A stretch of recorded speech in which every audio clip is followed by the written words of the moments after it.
കിടന്നാ മതി. ചെല്ലേ ഇവിടെ ചെറിയ അഡ്ജസ്റ്റ്മെന്റ്.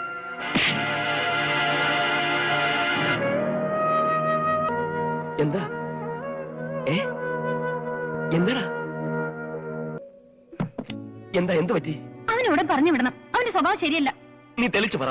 ഞാൻ കുളി കഴിഞ്ഞ് വരുമ്പോ അവൻ ഈ കഥ അടച്ച് കുറ്റിയിട്ടു. എന്നിട്ട് ആ ദേഷ്യത്തിന് ഞാൻ ഒറ്റ അടി കൊടുത്തു. നല്ല പണിയാ നീ കാണിച്ചത്. പിന്നെ അവൻ എന്തിനാ ഈ കുറ്റിയിട്ടത്?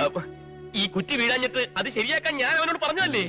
അയ്യോ, ഞാൻ ചെന്നൊന്ന് മാപ്പ് പറഞ്ഞിട്ട് വരാം. വേണ്ട. കിടന്നുറങ്ങുന്നു. താറേലോ? ആ തറ. ഏയ്,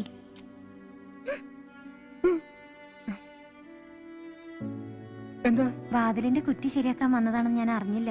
സോറി. അത് സാരില്ല. ഇത് ഞാനല്ലേ, അതുകൊണ്ടല്ലേ എന്നോട് പിണങ്ങി ഇവിടെ വന്ന് കിടന്നത്. ക്ഷമിച്ചു എന്ന് പറയാതെ ഞാൻ പോവില്ല. ക്ഷമിച്ചു.